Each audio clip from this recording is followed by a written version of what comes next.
Howdy,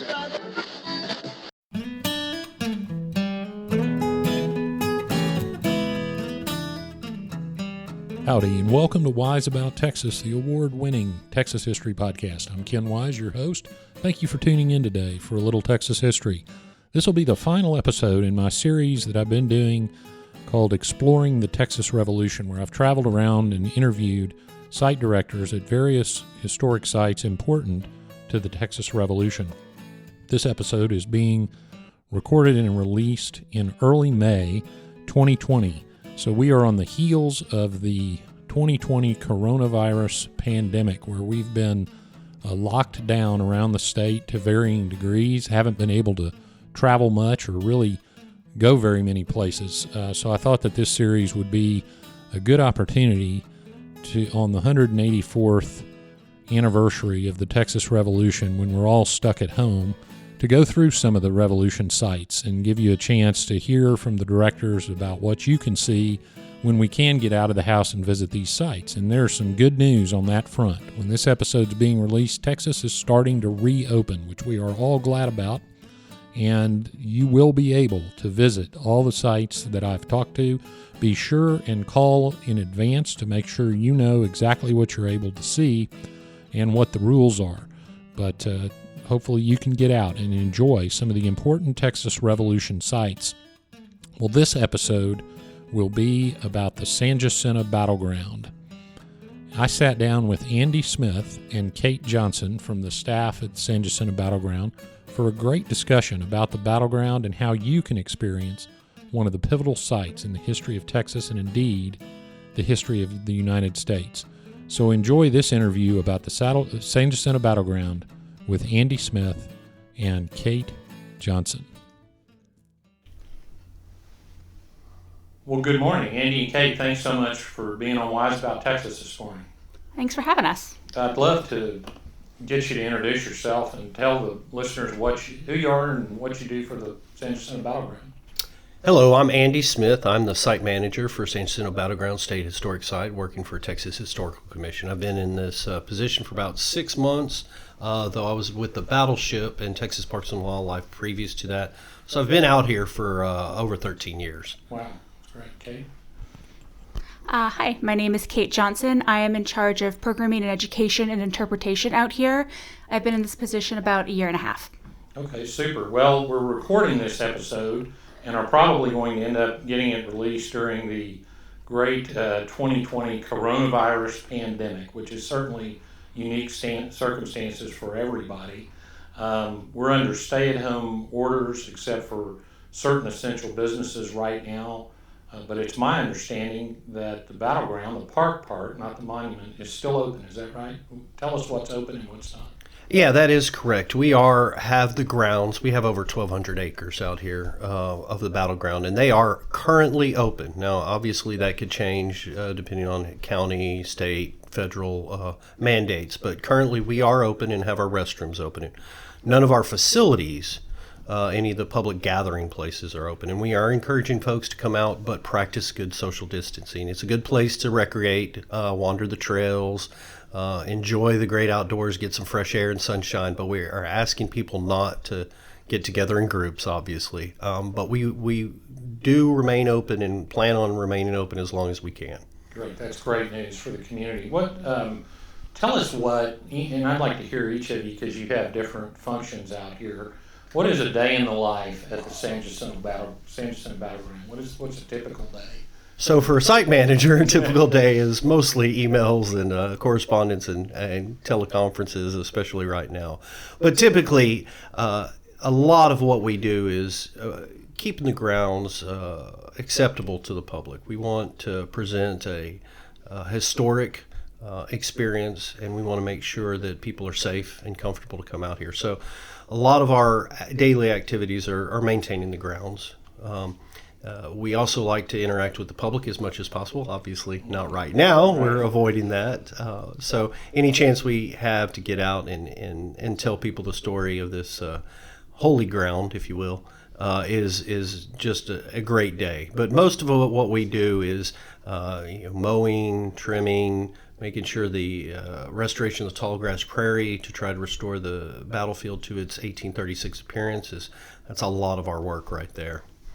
Tell us about the prairie part. You said restore it to the tall grass prairie. What does that mean? So in 1836, when the battle was fought here, the bulk of the landscape, if you will, would have been a coastal prairie. Sometimes we refer to it as tall grass, but technically it was a coastal prairie. A lot of the documents, first-hand accounts, reference grass tall as the horse's belly or knee-high. Over time, as this has become a park, it became the first state park in 1907, there was a desire to keep it manicured, very pretty, St. Augustine grass and everything close mowed. About 20 plus years ago, Texas Parks and Wildlife, at the time the stewards of the battleground, embarked on efforts to restore the central part of the battleground, what was, we believe, the battlefield, to its 1836 appearance. Now, there's some problems with that. We have a big reflection pool and a big monument right in the middle of that, but those are beautiful additions and make for part of the storytelling of this land. But our efforts to restore the prairie began about 20 years ago, and they involve a number of different aspects. One is getting rid of the invasive species, the things that don't belong here. So that's herbicides and cutting. It also involves prescribed burns. We try to do those once a year, where we burn away, and that helps the natives grow and helps get rid of the invasives. And then we also do a what we call a shredding schedule. So we shred the fields twice a year or so. Around November we start, and then again in June, and that's to help maintain the native grasses. But probably the biggest effort is involved with a volunteer group we have, Master Naturalists, and they're actually propagating tall grasses, forbs, different kinds of plants that would have been native, and growing them here and then planting them when they can. So those three efforts have gone a long way to restoring a large portion of the battlefield into what it would have looked like, or close to what it would look like in 1836. Right. So, Kate, you've got these beautiful grounds that Andy's returning to their native status. How do you, on a typical day, and we're not in typical times, but in a typical day, what are you doing to interpret that for the public? Yeah. So myself and then my coworker Caitlin Shaver, we're the people you will probably interact with if you come out here. So we run programs, kind of historic hands-on programs to give people a feel for what life might have been like. We do arts and crafts. We have some replica artifacts people can come out and touch. We do some living history programs. We are the ones who are in charge of the school groups. We offer free school programs for anyone who calls and makes a reservation. So we're the ones who do that, and we also try to do outreach out into the community. So going to libraries, going to schools that can't come to us, going to other events at kind of similar places, other museums. Well, we talked a little bit about this before we went on the air, but the park is open, and you mentioned that you're doing some things to help interpret that for folks, and I presume it's online. Tell us about how folks can experience an interpretation of the battleground while we're all quarantined. Yeah, so obviously a lot of my job involves interacting with people, which is not what we want to do right now. So we're trying to take things digital as much as possible. And we're doing a series of virtual tours, highlighting various aspects of the park so that you can at least see what's going on out here. And it's something to keep in mind for when things are open, or as long as the grounds are open, you can come out and then see those things in person. And we are also working on some educational videos to tell the story of San Jacinto. And we'll say this again at the end, but where can they find those? They can find that at our Facebook page, the San Jacinto Battleground, or at our website, visit sanjacinto.com. Oh, that'll be great. So describe, if you will, either one of you, well, let me ask you this. You're in charge. This is one of the most sacred sites, if not the most sacred, in Texas history, or practically sacred. The Alamo may be morally sacred, but what happened here changed the entire world. How does it feel to be in charge of making sure people understand that? That's an honor to get to talk to people, and we get a lot of people who have visiting who have a ton of pride about being a Texan, and to get to talk to them and kind of explain the story of where Texas started. It's the coolest part of my job. And I have to weigh in on that one too. First off, we are the most sacred site. This is where the battle was won. Alamo, and I grew up. I have relatives in San Antonio. Don't start a fight. I know. I'm a native Houstonian though, so I'm one of those rarities around here.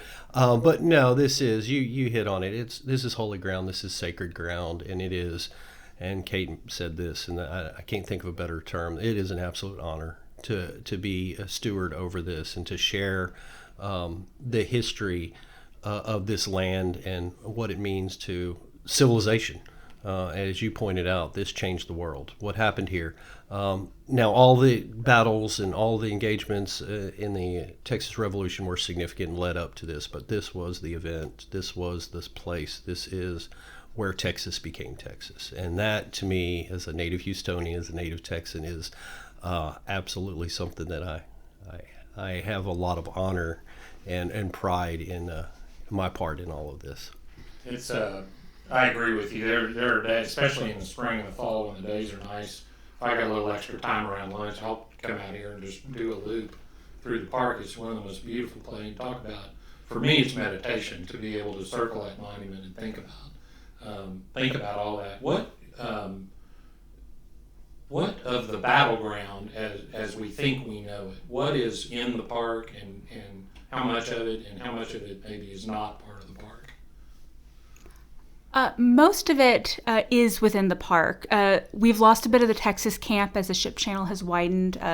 Buffalo Bayou is about 25 feet across in 1836. It is much larger now.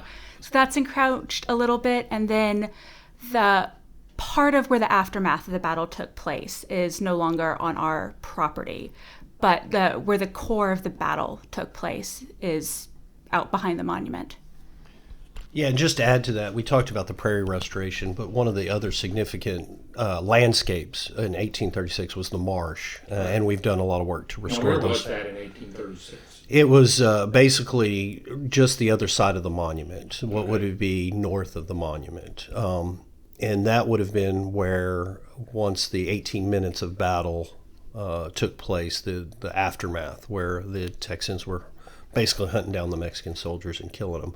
A lot of them, the landscape was such that it was very difficult to tell where the coastal prairie ended and the marsh started. So these Mexicans, not being from here, not used to this kind of climate, this terrain, started running what they thought into a field, and they ended up in the marsh, and that's where a lot of them were slaughtered. So we do have, as Kate mentioned, the bulk of what we think is the battlefield within the 1,200 acres that we manage as a state agency. But there are a couple of locations of significance related to the battle that aren't. Santa Ana's capture site is one, is over above Washburn Tunnel, basically, right now. And some of the archaeology we've done recently has potentially pushed the boundaries of what we think of as the battlefield a little bit further out. So we're trying to do our best archaeologically to determine exactly where everything happened, though it was a one-day, more or less. And we all know there was more than one day here, but the battle itself and what would have left behind any significant remains was very ephemeral. And that is hard to find in the archaeological record. And I do want to talk about that archaeology, but you mentioned the marsh, and listeners might know the story of Peggy's Lake. Of course, the McCormick family, Peggy, the widow, owned the ranch, which is what this was before or on the day of the battle, and for a while after the battle, which is a whole other podcast, how that came to be, not hers anymore. But we know about Peggy's Lake, and they talk about running the soldiers into Peggy's Lake.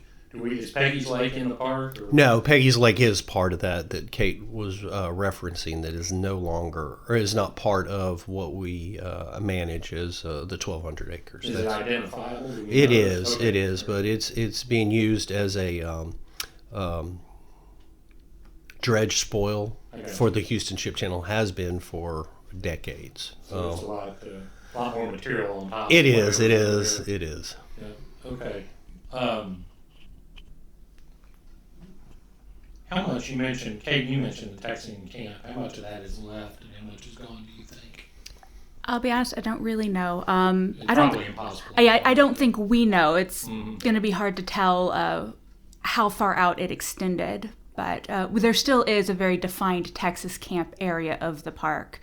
It is the part that's over on the Ship Channel side. Gotcha. And where does the monument sit with respect to the battle? The listeners of this podcast, for sure, will know about the line of the infantry and the cavalry and all of that. They go over a hill. The Twin Sisters behind them. Where's the monument with respect to all of that? On that hill. So on top of the hill? Yeah, so they built it on the high ground out here. So the actual battle takes place about a quarter of a mile beyond the monument. And I'm thinking of this from the Ship Channel side. So when I say behind, Right, looking at it from yes. where you approach it. If I'm looking at it with the reflection pool, it's behind that.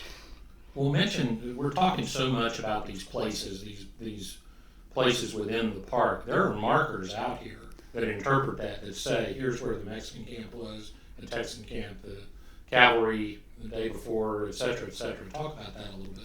Yeah, so there's a number of different markers you can look at out here, but the neatest one, in my opinion, is we have these large stone boulders made out of granite, and they are essentially a first-person account. In 1901, the San Jacinto chapter of the Daughters of the Republic of Texas brought out the last surviving veterans, because there still were a couple of surviving veterans, and they went out and they marked the spots that they remembered important things happening. They put these iron crosses in the ground, and then 11 years later, in 1912, the Daughters raised the money to replace those crosses with these large boulders. There's 18 of them on the site now, and one in Pasadena at the site of Vince's Bridge. And then, and those stones were placed when, you said? 1912. 1912. And they are, essentially it's looking at the battle through the eyes of the soldiers who fought in it.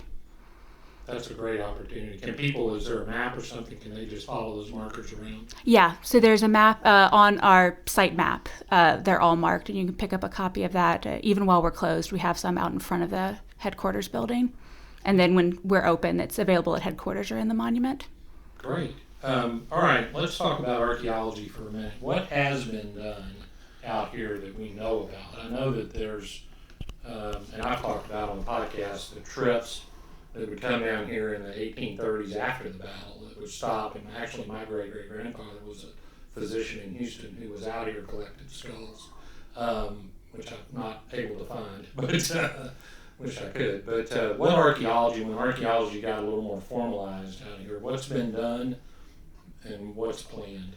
So the bulk of the archaeology that has been officially done out here is project related. So for instance, to clear the 400 or 500 acres that we're actively restoring prairie, we went through and did an archaeological survey just to make sure, because those planting activities obviously disturb some ground.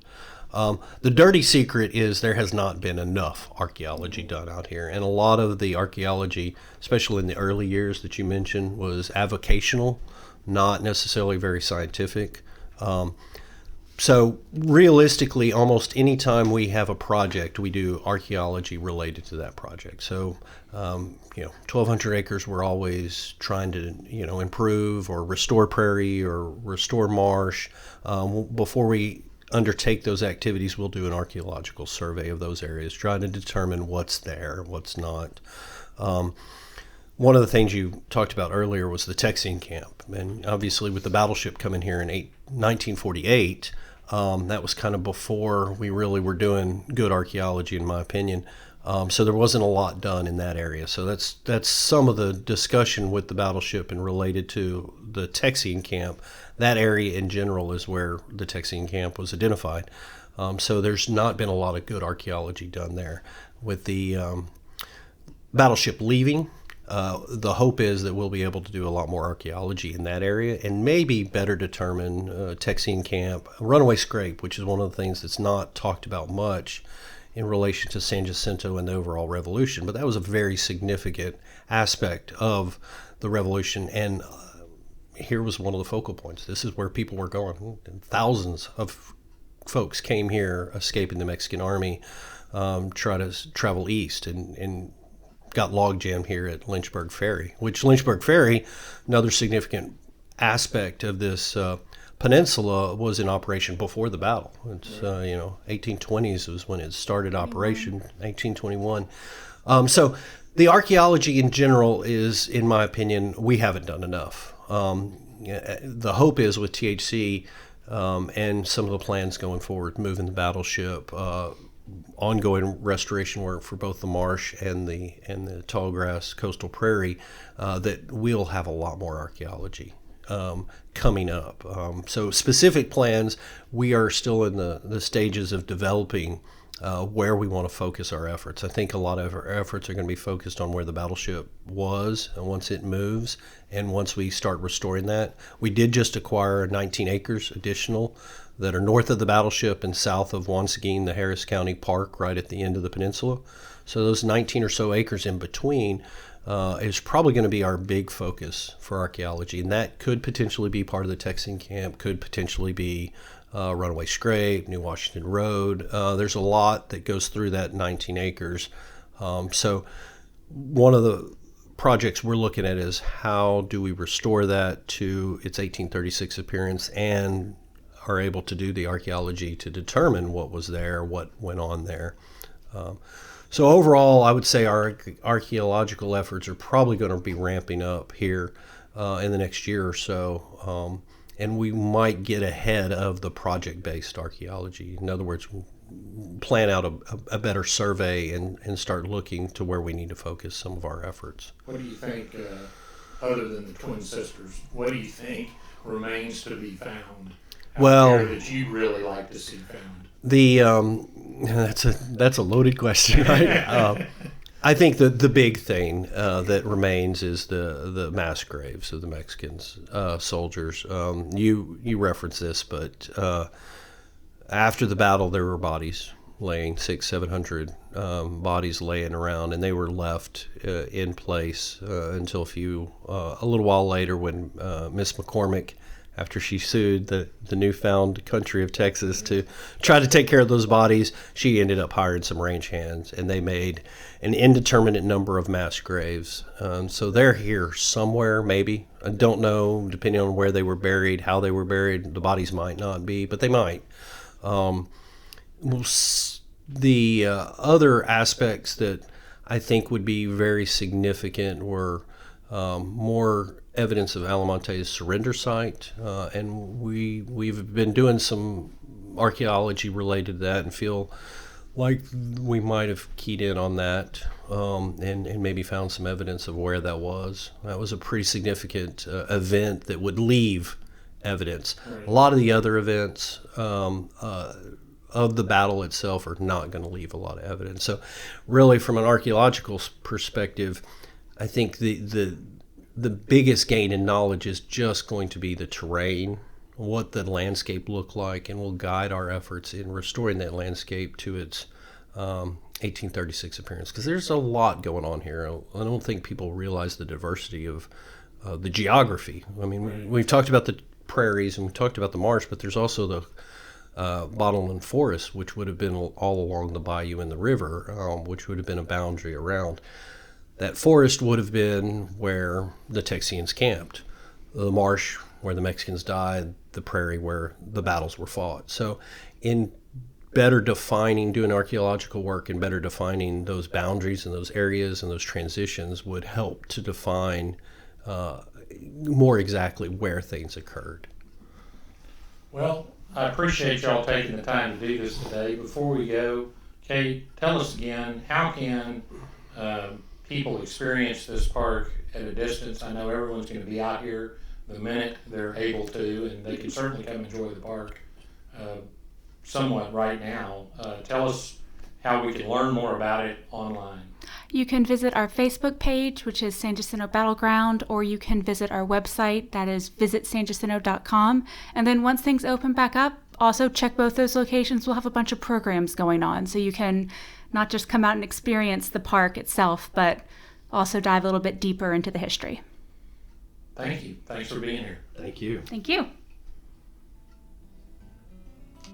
Well, that wraps it up for this episode of Wise About Texas. The San Jacinto Battleground's address is 3523 Independence Parkway South, LaPorte, Texas. Plug that into your phone, it'll take you right to it. And remember, you can enter the battleground from State Highway 225, driving east, or you can take the Lynchburg Ferry, which is where the Texas Army and Santa Anna were headed when they met at San Jacinto. That ferry's still running, been running since 1822, and is an interesting way to cross the Houston Ship Channel. Thanks for listening to this episode of Wise About Texas. Get out and do something for Texas today. And until next time, God bless Texas, and we'll see you down the road.